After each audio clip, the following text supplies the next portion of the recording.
계속 임해서 코로나나 사단의 모든 역사들이 은혜 가운데 퇴치되고 주의 나라가 더욱더 힘있게 확장되기를 간절히 소망합니다. 우리 믿음의 사람들이 그렇게 하나님을 신뢰하고 믿음으로 기도하면 그런 은혜로 하나님께서 응답하십니다. 오늘 믿음에 대한 세 번째로 혼합주의 청산이라는 제목으로 같이 말씀을 나누려고 하는데요. 지난주 본문을 계속합니다. 요즘에 아빠들은 한 세대 전이나 또 그 전 세대의 자녀들의 아버지들에 비해서 어찌 보면 자녀들과 많이 소통하고 친구 같은 아빠들이 많이 있는 것 같아요. 옛날의 아버지들은 자녀들과 소통하기 어려운 분으로 가정마다 인식된 경우가 우리나라의 경우는 유교 문화가 또 오랜 동안 흘러와서 그런지 그렇게 많이 되었었죠. 평소에 말씀이 거의 없으셔서 자녀들은 보통 아버지로부터 아버지가 어떤 분인지 직접 듣기보다 어머니한테 네 아버지는 이런 분이다 라고 전해 들으면서 커온 그런 가정들이 많습니다. 그런데 이제 그 중에 한 가지 병폐는 어머니는 또 어머니 나름대로 힘들어하는 그런 부분들이 있기 때문에 자녀에게 전해주는 그 아버지의 모습이 좋은 점도 때로 전해주시지만 좀 좋지 않은 모습들을 많이 자녀들에게 전해주실 수도 있었을 거예요. 그러면 자녀들은 어머니로부터 전해 듣는 아버지의 모습을 들으면서 우리 아버지는 이런 분이구나 라고 인식을 하면서 커왔을 수 있어요.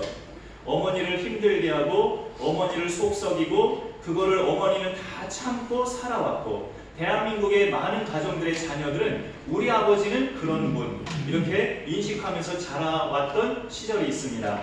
그러다가 이게 이제 전환되는 이야기예요. 자녀들이 장성해서 자기들이 결혼을 하고 자기들이 아빠가 되고 엄마가 되고 나서 그 자녀들이 비로소 새로운 사실을 깨닫게 됩니다. 내가 어린 시절에 어머니한테 들은 아버지의 모습이 전부가 아니었다는 것을, 내가 성인이 되고 결혼해서 자식을 키우다 보니 이제 내 눈으로 직접 뵙는 우리 아버지는 자식들에게 다 전하지 못한 속 깊은 마음과 사랑이 담겨있는 분이었다는 것을 자녀가 장성했을 때 알게 돼요. 그게 이제 단지 아버지는 표출을 잘 안 하시니까 감추어져 있던 거죠. 어린 나이 때는, 자녀가 어렸을 때는 감춰진 아버지를 다 이해하기에는 생각도 너무 어리고 마음도 너무 어렸으니까 잘 몰랐던 거죠. 아버지란 존재는 어머니의 입을 통해 말해진다라는 말이 있어요. 그러다 보니 자식들은 때로 본의 아니게 아버지에 대한 편견을 많이 갖기도 합니다. 어떤 대상을 내가 직접 만나보거나 이렇게 부딪혀보거나 겪어보지 않은 상태에서 누군가로부터 이야기로만 전해 듣는다면 선입견이나 편견을 갖기가 쉬워요. 그래서 부모가 자녀들 앞에서 다른 사람의 이야기를 할 때 조심해야 되는 것도 그렇습니다. 우리 부모님이 이야기하는 사람들은 다 나쁜 사람들인가 봐 이렇게 인식이 될 수가 있죠. 어린 자녀들이 특히 듣기에는. 그러면은 우리가 믿는 하나님은 어떠신가 또 들어가 보면 좋겠습니다. 내가 직접 만나고 경험해본 하나님이 아니라 남들을 통해서 전해 듣기만 하나님을 이제까지 내가 믿어봤다면 나는 냉철하게 말해서 아직 하나님 체험이 없다고 봐야 합니다. 부모님들이 자녀가 직접 하나님을 체험할 수 있게 해주는 것도 지혜로운 부모예요. 자녀가 직접 하나님을 체험하도록 돕는 방법이 뭘까요? 부모님이 해주지 마시고 자녀가 직접 하도록 자꾸 하라고 해야 돼요. 네가 해봐, 네가 해, 너 할 수 있어, 오늘은 네가 해봐 하고 자꾸 하도록 기회를 줘야 합니다. 기도도 예를 들어서 기도도 믿음의 부모라면 당연히 자녀를 위해서 늘 기도하시죠. 그게 정말 귀한 모습인데 그 기도를 먹고 자라는 자녀가 만약에 나는 앞으로 평생 잘 될 거야, 왜냐면 우리 부모님이 나를 위해서 항상 기도하시니까 이렇게 생각하고 정작 본인은 기도가 없으면 그거는 하나님을 믿는 것이 아니라 부모님을 믿는 거예요. 부모님을 믿는다는 게 뭐 나쁜 것은 아니지만 부모님을 주신 하나님을 믿는 것이 성경에 가르쳐주는 신앙이죠. 부모가 체험한 하나님을 자녀에게 들려주는 것이 자녀 신앙생활에 큰 도움이 되는 건 사실입니다. 분명한 사실인데 우리 자녀가 부모의 신앙이 아닌 자녀 자기들의 신앙으로 하나님을 만나도록 계속 도와줄 수 있기를 바랍니다. 요즘의 가정들은 또 가보면 공기청정기나 정수기를 들여온 집들이 그래도 요즘엔 많죠. 유해물질, 또 초미세먼지, 중금속, 물속 세균까지 걸러낸 그런 필터들, 뭐 나노 필터나 헤파 필터, 이런 필터들을 통해서 그런 기계들이 가족들의 환경을 깨끗하게 해주고 집안의 환경을 깨끗하게 해주고 가족들의 건강을 지켜주기도 해요. 그런데 진짜 필터링이 필요한 곳은 부모와 자녀의 마음속이라고 생각이 돼요. 그것이 계속 필터링이 돼야 부모와 자녀 간에도 또 형제 간에도 허물 없이 사랑의 가정으로 세워질 수가 있어요. 온갖 죄와 세상의 유혹과 세상의 소리를 걸러낼 필터가 우리 믿음 생활하는 사람들에게 필요합니다. 우리가 걸러내야 하는 죄의 요소들이 어떤 것들이 있을까요? 예수님이 복음서에서 한 7가지 정도로 말씀하신 죄의 목록들이 있는데 우리 참고 말씀을 한번 같이 읽어볼까요? 사람의 입에서 나가는 것들이 더러운 것이다 라고 하면서 저런 것을 말씀하셨죠. 같이 읽어봅니다. 시작! 마음에서 나오는 것은 악한 생각과 살인과 간과 음란과 도둑질과 거짓증언과 비방이 이런 것들이 사람을 더럽게 하는 것이요 씻지 않은 손으로 먹는 것은 사람을 더럽게 하지 못합니다. 저런 7가지 것들이 사람을 더럽게 한다고 말씀하고 있습니다. 그런데 저 똑같은 본문을 마가복음에는 7가지보다 더 많이 세세하게 기록이 되어 있어요. 좀 우리가 다시 한 번만 더 우리 마가복음판도 같이 한번 읽어보겠습니다. 마가복음판에 아주 더 세밀하게 나와 있어요. 비슷한데 같이 한번 시작! 사람의 마음에서 나오는 것은 악한 생각, 곧 음란과 도둑질과 살인과 간음과 탐욕과 악독과 속임과 음탕과 질투와 비방과 교만과 우매함이니 이 모든 악한 것이 다 속에서 나와서 사람을 더럽게 하느니라. 여러 가지 죄악의 요소들이 우리 속에 있다는 것을 말하면서 예수님이 이 모든 악한 것이 다 속에서 나온다. 그러니 사람을 더럽게 하는 것은 입으로 들어가는 음식물이 아니라 그 속에서 나오는 것들이 사람을 더럽게 한다라고 말씀하고 있어요. 우리 속에 있는 이런 것들을 주기적으로 걸러내는 작업이 필요한데 그러려면 내가 체험하는 하나님을 다른 신실한 믿음의 사람들을 통해서 전해 듣는 배우는 그런 하나님 말고 내가 믿어보고 내가 믿고 내가 체험하는 하나님이 내 안에 계셔야 합니다. 하나님이 내 안에 자리를 차지하고 계실 때 비로소 우리는 우리 속에 있는 저런 죄악의 요소들이 다 걸러내고 유해물질이 빠져나가는 그런 은혜를 누리게 돼요. 오늘 말씀의 제목이 믿음의 도약 3번째 혼합주의 청산입니다. 하나님을 믿는 우리에게 영적으로 대단히 해가 되는 것 중에 하나가 혼합주의입니다. 사람이 창시한 종교 중에도 혼합주의 종교가 있어요. 하나님도 믿고 다른 신도 믿고 하는 것이 혼합주의죠. 지금은 사라진 종교 중에 오래전 옛날 고대의 페르시아에서 만들어진 종교 중에 마니교라는 종교가 있는데 그 종교는 기독교, 조로아스터교, 불교 세 종교가 혼합된 사상을 가진 종교예요. 지금 현대 사회는 이제 없어진 종교지만 오늘날에 또 많은 이단과 사이비 종교들이 대신 또 활개를 치고 있죠. 성경에 등장하는 이스라엘 백성도 혼합주의 신앙을 가졌던 때가 굉장히 많습니다.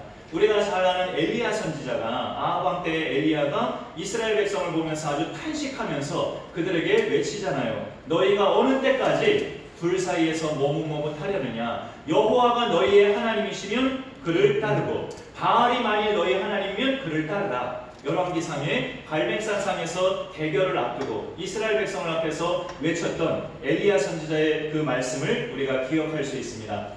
이스라엘 민족이 이렇게 오랜 세월 동안 혼합주의 신앙을 가졌는데 놀랍게도 이스라엘 민족의 조상에 해당하는 그 가족들도 오늘 말씀해 보니까 혼합주의 신앙을 갖고 있었어요.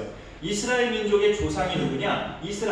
그 이스라엘이 누구냐? 개명된 이름이죠. 원래 이름은 야곱이 이스라엘로 바뀌어서 이스라엘 민족의 조상이 바로 야곱이고 그 야곱의 12아들이 12지파의 각 조상들이죠. 그러니까 그 야곱의 집안이 나중에 나라와 민족이 될 이스라엘 민족의 조상 집안인데 이 조상 집안들 사람들조차도 혼합주의 신앙을 갖고 있었단 말이에요. 오늘 말씀 2절에 보니까 야곱이 이에 자기 집안 사람과 자기와 함께한 모든 자에게 이르되 너희 중에 있는 이방 신상들을 버리고 라는 당부를 해요.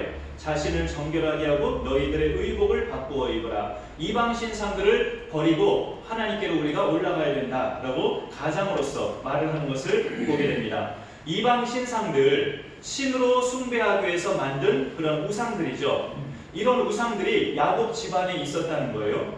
야곱이 앞서 창세기 32장 또 33장에서 에서와 감격적인 재회를 했을 때 에서가 야곱 곁에 있는 많은 사람들이 누구냐고 물어봐요. 네 곁에 있는 이들은 누구냐라고 물어보니까 야곱이 아주 은혜롭게 말을 해요. 하나님이 종에게 은혜로 주신 자식들이니이다. 하나님이 은혜로 주신 자식들이라고, 그 12아들들과 아내들과 그 처자들을 가리켜서 하나님이 은혜로 주신 가족들이라고 그렇게 말을 해요. 그런 믿음의 고백을 하는 가장과 그 집안을, 그 이야기만 들으면 얼마나 하나님을 정말 철저하게 잘 믿고 얼마나 하나님을 잘 신뢰하는 가정인가라고 생각이 되잖아요. 그런데 오늘 35장에 보니까 그 집안에는 각종 우상들이 있었던 거죠. 하나님께서 부르셔서 하나님의 선민으로 삼고자 한 야곱과 그의 집안에 혼합주의 신앙이 있는 것을 하나님은 그냥 보고만 계시지 않았습니다. 결정적인 사건을 그 집안에 터뜨려서 사고를 치게 해서 야곱과 그의 가족을 베델로 올라가게 하시죠. 지금의 많은 가족이 생기기 전 야곱이 혼자 몸으로 있을 때 에서를 피해 도망하던 중에 나타나신 하나님께 자기가 서원했고, 그 서원했던 장소 베델로 올라가도록 하나님이 모든 그 사건 사고를 그렇게 이끌어 가십니다. 그가 하나님께 서원했던 것을 기억하고 그것을 이행했을 때 하나님은 그의 믿음을 도약하게 하셨죠. 이게 지난주에 봤던, 우리가 나눴던 말씀이고요. 오늘 말씀은 이제 그 중에서 베델로 올라가라 하신 하나님 명령이 담긴 1절을 빼고 이제 2절부터 5절까지 다시 본문으로 본 건데요. 오늘 말씀에서 믿음의 도약은 혼합주의 신앙을 버릴 때 이룰 수 있다는 메시지예요. 야곱의 집안을 보면서 우리 가정들을 볼 때 혼합주의 신앙은 유일하신 하나님을 믿는 우리에게도 얼마든지 발생할 수 있고 얼마든지 도사릴 수 있다는 것을 우리가 생각할 수 있어요. 우리 집안은 모든 식구들이 기독교만 믿기 때문에 혼합주의 신앙은 우리 집에는 없는데 라고 생각할 수 있지만, 한 집에서 꼭 두 종교 이상을 믿어야 혼합주의가 아니에요. 꼭 그렇게만 되어야만, 우리가 기독교에만 속해 있어도 얼마든지 혼합주의 신앙이나 사상은 침투할 수 있고 만들어질 수 있습니다. 더욱이 야곱을 보면 이제까지 인생의 고비를 여러 차례 넘겼는데 그때마다 그가 하나님을 체험했잖아요. 살아계신 하나님을 체험하면서 라반의 집에 20년 동안 있을 때도 여러 차례 하나님의 은총을 체험했던 그였는데, 그의 그런 집안에 혼합주의 신앙이 이렇게 쫙 깔려있단 말이에요. TV에 나오는 연예인 중에서도 자기가 이제 기독교 신자라는 것을 자기 스스로 고백하는 연예인들이 많아요. 그런 점은 참 좋은데, 기독교 신자라고 자기를 고백하면서 점 보는 것을 또 즐긴다고 그렇게 고백하는 참 이상야릇한 사람들이 있죠. 심지어는 그것을 배워서, 역학을 배워서 남에게 가르쳐주는 연예인도 있어요. 그런데 자기는 크리스찬이래요. 이게 혼합주의 신앙이죠. 혼합주의 신앙을 왜 하나님이 그토록 싫어하시고 안 된다고 하실까요? 이사야서에 여러 군데 말씀하고 있는데 하나님 외에 다른 신이 없기 때문에 그래요. 하나님 외에 다른 신이 없는데 없는 신을 향해서 자꾸 엉뚱한 길로 찾아가는 인간이 안타깝고 하나님으로서 용납할 수 없는 일이기 때문에 하나님께서 엄금하시는 거예요.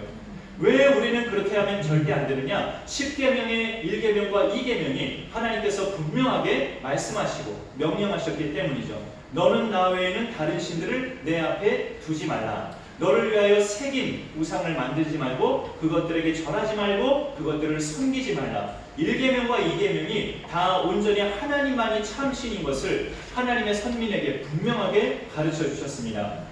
10계명을 보면 네 부모를 공경하라는 계명은 분명하게 있지만 나 외에 다른 신을 두라는 계명은 절대 없어요. 그런 것을 우리가 기억할 때 계명을 지킨다는 것은 어찌 보면 그래서 어렵지 않아요. 있는 것을 그대로 지키면 되고 없는 것은 없는 줄 알고 안 지키면 되는 거죠.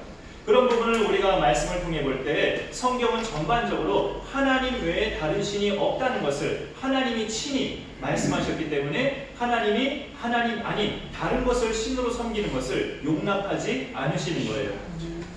죽도 밥도 아니라는 그런 말 있잖아요. 죽이라고 하기에는 물기가 너무 적어서 빡빡하고, 그렇다고 밥이라고 하기에는 너무 묽고 풀어진 그런 것을 죽도 밥도 아니라고 하죠. 어중간하게 되다 말아서 이것도 아니고 저것도 아닌 아무짝에도 쓸모없는 것을 죽도 밥도 아니라고 말합니다. 혼합주의 신앙이 그런 거예요. 아무짝에도 쓸모없는 신앙. 하나님을 믿는 것도 아니고 우상을 믿는 것도 아니고 그냥 어정쩡하게 있는 신앙. 그래서 라오디게아 교회에 예수께서 네가 덮든지 차든지 하라고, 안 그러면 내가 너를 토해낼 것 같다고 그렇게 아주 극심한 지적도 하셨죠. 그런데 이런 혼합주의는 교회를 오래 다니고 예수님을 오래 믿고 심지어는 여러 차례 하나님을 체험한 사람도 자칫하면 빠질 수 있다는 것이 누구를 보면 알 수 있습니까? 야곱을 보면 알 수 있는 거죠. 이 야곱, 아까 에서와 상봉 장면도 잠깐 말씀드렸지만 에서와 만나기 전에 야곱이 어떤 일을 했어요? 자기 가족 다 야복나루에 먼저 건너보내고 정체불명의 어떤 사람과 날이 새도록 씨름했죠. 야복나루에서 주의 사자와 날이 새도록 씨름하면서 날이 밝으니까 그 사자가 이제 나를 가게 하라 했는데 야곱이 당신이 내게 축복하지 아니하면 가게 하지 않겠나이다 하는 말을 할 정도로 믿음의 어떤 간절함과 하나님을 내가 오늘 만나지 않으면 나는 죽는다 하는 그런 심정으로 그렇게 결사적으로 매달렸던 믿음의 사람 아니에요? 그런데 그런 집안에 이방 신상들이 혼합주의 신앙이 깔려져 있었단 말이죠. 그의 집안에 그런 깔려져 있는 갖고 있던 여러 이방 신상들 중에는 야곱의 부인 라헬이 친정을 떠날 때 아버지 몰래 훔쳐왔던 드라빔도 거기에 같이 있었죠. 20년 동안 라반의 집에서 종살이처럼 보냈던 야곱이 그 집의 삶을 이제 끝내고 자기 직계 가족들과 떠나려고 할 때 라헬이 친정아버지가 아끼고 있는 드라빔, 그 우상의 형상, 사람 모양의 그런 우상 조각이에요. 그걸 몰래 훔쳐서 자기가 이제 말을 타고 앉아있을 때 생리 중이라고 나는 일어날 수 없다고 하면서 자기 엉덩이 밑에 깔고 아버지는 그토록 막 다 샅샅이 찾았는데 결국 발견을 못했죠. 사위 야곱을 오해하면서 네가 어찌 내 물건을 도둑질하느냐, 네 고향으로 돌아가는 것은 잘하거니와 내 물건 훔치는 것은 아니지 않느냐 하면서 야곱을 책망하는데 라헬이 몰래 자기 몸속에 숨겨놓고 자기 소유물로 그렇게 훔치게 돼요. 이 아버지 라반이나 딸 라헬이나 그게 뭐라고, 그게 하나님도 아니고 그 형상 조각이 뭐라고 그걸 마치 그렇게 생명처럼 여기느냐 말이죠. 라반도 야곱과 그렇게 함께 사는 20년 동안 야곱에게 이런 고백도 했어요. 처음에는 외삼촌이었지만 이제 장인어른이죠. 네가 우리 집에 있으면서 여호와께서 너 때문에 우리 집에 복을 주신 줄 내가 알았으니 떠나지 마라. 더 우리 집에 있으라. 그런 말까지 라반이 했단 말이에요. 여호와께서 너 때문에 우리 집에 복을 주시는 걸 내가 알았다. 하나님이 야곱을 통해서 자기 집에 복을 주시는 걸 알았던 라반인데도 그 자기 우상은 또 우상인 거예요. 하나님은 하나님대로 있고 드라빔은 드라빔대로 있고 그 아버지나 딸이나 똑같이 그런 신앙이 그렇게 대물림을 받은 거죠. 그런데 여기 그 본문을 우리가 그렇게 읽고 나눌 때마다 한 가지를 또 새삼 깨닫게 되는데, 우상은 정말 아무것도 아니고 별거 아니고 사람이나 짐승보다도 못한 게 우상이구나라고 새삼 느껴지는 게 뭐냐면, 어떻게 사람에 의해 도둑맞는 게 신이에요? 사람에 의해서 도둑맞는 게 무슨 신입니까? 우리 하나님은 절대 누구한테 도둑맞지 않으시는 분이에요. 예수님이 무덤에 묻히셨을 때 예수님이 이제 4일째 되는 날에 무덤에 세마판만 있고 예수님의 몸이 없어졌잖아요. 그래서 거기를 지키던 병사들은 누가 제자들이 시체를 도적질했다고 하자 이렇게까지 도적설로 만들었잖아요. 하나님이 누구에게 도둑맞는 그런 무능한 신이냐 말이에요. 드라빔은 이렇게 딸이 훔쳐가는데도 아버지가 딸이 훔쳐간 줄 모르는, 그것을 그 라반에게 알려줄 줄도 모르는 그런 무능한 신이라는 거죠. 신도 아닌 거죠, 말하자면. 그런 것들을 신이라고 집안에 모셔놓고 하나님도 섬기고 드라빔도 섬기고 이런 혼합주의 신앙을 야곱의 집안에도 이렇게 물려주면서 그 야곱의 집안에도 쫙 퍼져 있는 것을 우리가 보게 되는 거죠. 우리 이방 신상들이 바로 여기 2절 말씀에 있는 그 표현인데, 이방 신상들의 의미가 뭘까요? 이방 신상들의 의미, 오늘날 우리에게 이방 신상들, 이때 야곱의 집안도 그렇게 믿었었어요. 그 이방 신상들을 어떻게 믿었냐면 우리 집안을 보호해주는 수호신, 우리 집안을 보호해주고 애군을 물리쳐주는 수호신 성격으로 믿었습니다. 그런 이방 신상들을 하나님이 버리게 하기 위해서 그의 집안에 무서운 사건을 하나님이 그렇게 일으켜 주신 거죠. 여러분 집을 한번 이사하실 때도 자주 이사해 보신 분들은 아시겠지만 버리는 물건이 꽤 많죠. 그런데 버리기까지는 그 많은 고민과 또 생각과 그것이 이제 이루어진 끝에 버려지게 돼요. 옷도 그렇고 책들도 그렇고 심지어 가구 중에서도 버리는 것들이 이제 생기게 되는데 살다 보면 아 이건 결혼 혼수품인데 하면서 결혼 혼수품이라서 오랫동안 못 버렸던 것도 때로 이제 세월이 흐르다 보면 결단하고 버릴 때가 온단 말이죠. 그런 것들은 우리에게 뭐 신적인 그런 물품도 아니고 어떤 그 생명으로 여길 만한 그렇게 귀한 것도 아닌데 버리기까지는 많은 생각과 고민을 해요. 하물며 하나님 대용품으로 의지하던 신상들을 버리는 거야말로 그야말로 그 가족 입장에선 대단한 결단을 한 거죠.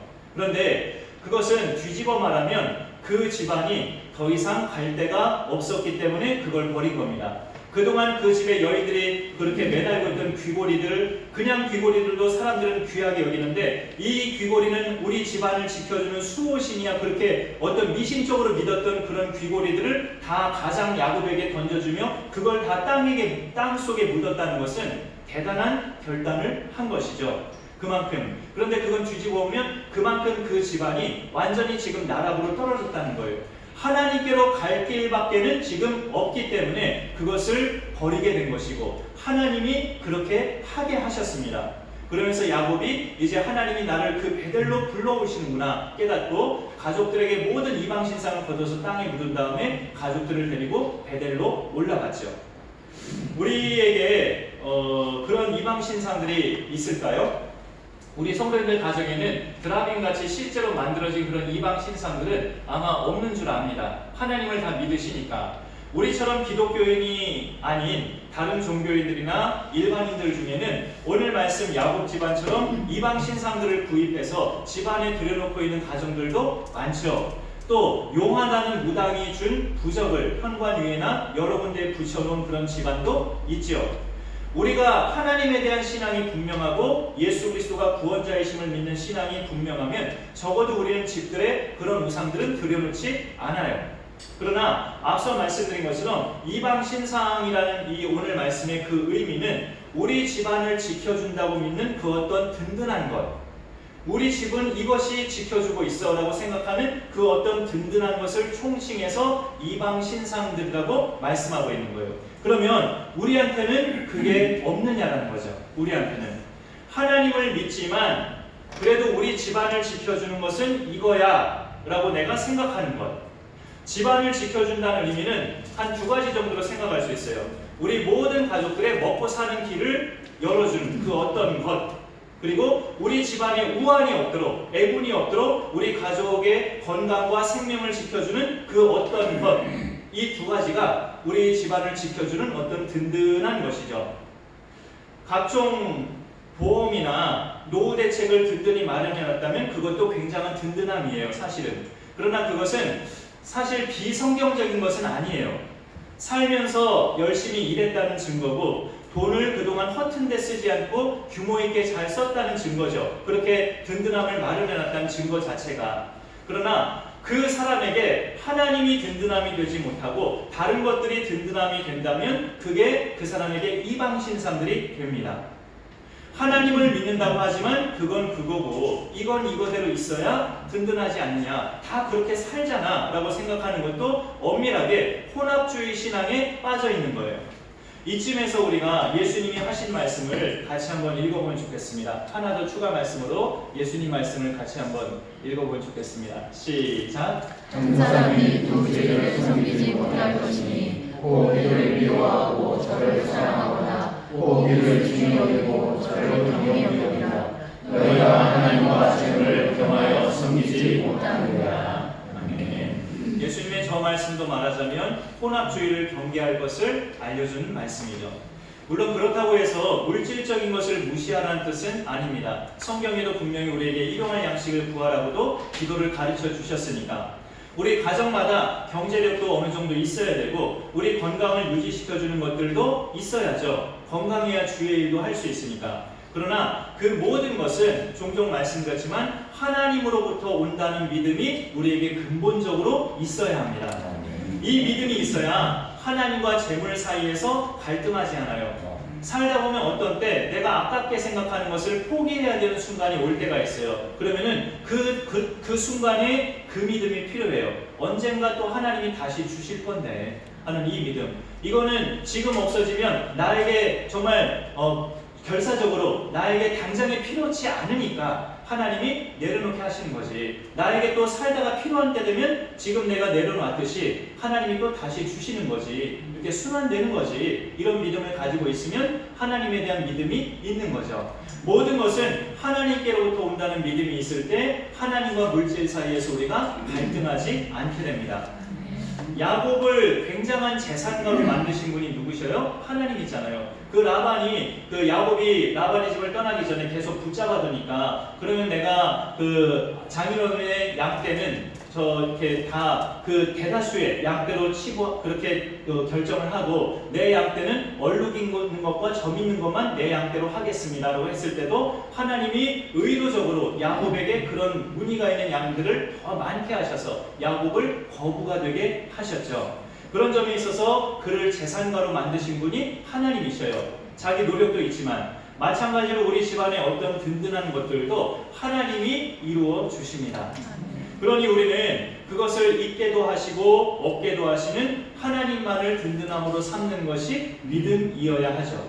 하나님만이 영원한 분이시니까. 하나님에 대한 절대 신앙, 하나님에 대한 절대 믿음은 내 자신이 하나님을 체험해 갈 때 생깁니다.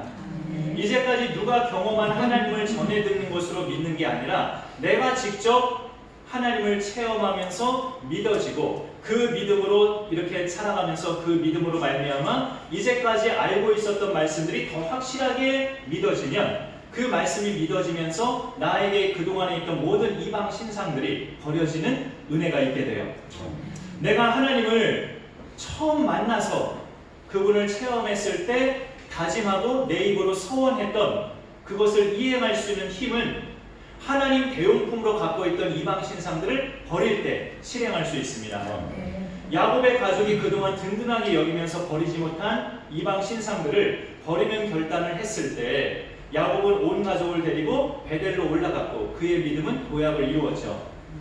이방 신상들을 버리고 각자 자신을 정결하게 하고 의복을 바꾸어 입으라 야곱이 가족들에게 명했을 때 온 가족이 그 말에 순종하면서 그 집안에 있던 오랫동안 있었던 그 이방 신상들과 죄가 청산되는 결과를 가져왔어요. 그렇게 하면서 베델에서 만났던 하나님을 다시 그곳으로 가서 제외하는 은총을 누리게 됐는데 그러므로 말미암아 그 집안에 터졌던 큰 사고를 하나님이 막으셨죠. 지난주에도 잠깐 언급했지만 오늘 5절에 보면 그들이 떠났으나 야곱의 가족들을 말하죠. 그들이 떠났으나 하나님이 그 사면 고울들로 크게 두려워하게 하셨으므로 야곱의 아들들을 추격하는 자가 없었더라라고 말씀하고 있습니다. 한 부락의 모든 남자들을 시므온과 레위가 다 사륙하고 죽였는데 복수를 안 하고 가만히 있었다는 것은 이거는 하나님이 하신 일이라고밖에 생각할 수가 없어요. 누구 한 사람만 죽여도 피해자 측은 복수를 하기 위해서 일을 가는데 한 부락의 남자들을 다 죽였어요. 야곱의 두 아들이. 그런데도 그 피해자가 그 부락에서 복수를 안 하고 가만히 있었다? 하나님이 그 사면 고울들을 두렵게 하심으로 야곱의 집을 추격하지 못하게 하셨다는 거예요. 이것은 야곱이 하나님 말씀에 온전히 순종해서 자기가 서원했던 베델로 올라감으로 이루어진 하나님의 역사입니다. 그런 은혜는 그 집안의 가족들이 그동안 하나님처럼 갖고 있던 이방 신상들을 버리는 결단 속에서 하나님이 긍휼히 여기신 거예요. 하나님께 다짐했던 그때로 우리가 돌아가고 이방 신상들을 버리고 그런 결단을 행하면 우리 집안의 골칫거리, 문제거리, 자꾸 불안하게 만들고 어수선하게 만드는 그 모든 것들을 하나님이 해결하십니다. 그런 우리 집안의 모든 상황들을 야곱의 집안처럼 끝내 승리하게 하실 하나님만을 믿으시면서 하나님만을 든든한 믿음의 대상으로 삼으시면서 그 복을 누리고 이 땅에서 사는 동안 승리하실 수 있기를 간절히 소망합니다. 기도하겠습니다.